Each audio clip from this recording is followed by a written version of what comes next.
the best friend of a schoolboy who died after the 1989 Hillsborough disaster, has described trying to beg a police officer for help after the crush began.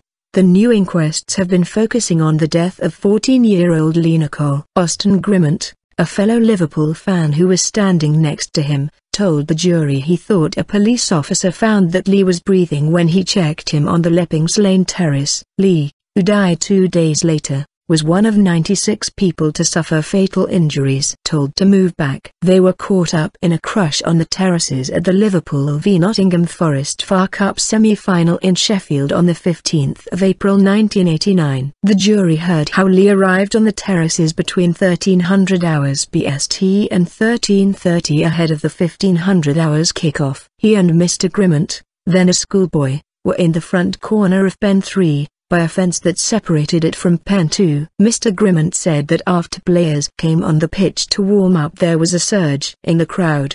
He said, "It pushed us against the fence. It kind of went on longer than you would like. I remember looking at Lee and we thought it were a little bit naughty. It eased off, so we just thought that it was a normal thing." Mr Grimmant said Lee then moved back onto a step behind him and was turned side on in the pen. Speaking through tears, the witness described how Lee was pushed into his chest by a much stronger surge.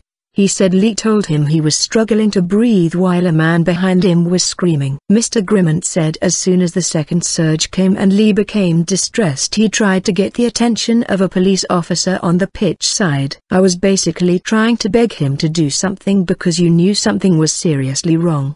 He just told people to move back." Mr Grimmant said Lee went out of his sight. "Got to get to this boy. I don't know what time it was, but people started telling me and they realized Lee was there." He said Lee was wriggling on the floor but stopped moving and other fans were being pushed around him in the crush. Another friend of Lee's, Alan Trees, was also in pen 3. He told the jury he saw quite a big man on top of Lee who was distressed and trying to get out himself, but was, sort of, directly on top of Lee. Mr Grimmant was helped into pen 2 and said from there he saw Lee was crouched on the floor.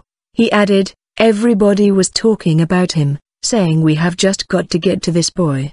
He told the court he remembers a police officer was able to find Lee was breathing by reaching through the fence separating the pens. At 15:11, 5 minutes after the match was stopped, supporters passed Lee over the fence to police officers in pen 2. Keith Marsh, a constable on duty at the match, helped carry Lee. He and a colleague took him away from the Leppings Lane end and placed him on the side of the pitch, near the south stand. Mr Marsh said Lee seemed unconscious and quite obviously he was in need of medical treatment. Mr Marsh and a colleague began trying to resuscitate him and at one point believes Lee responded to the resuscitation and was possibly alive.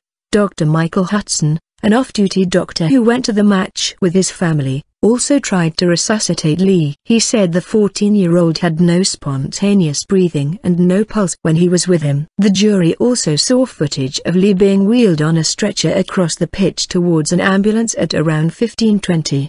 The inquests in Warrington, Cheshire, continue.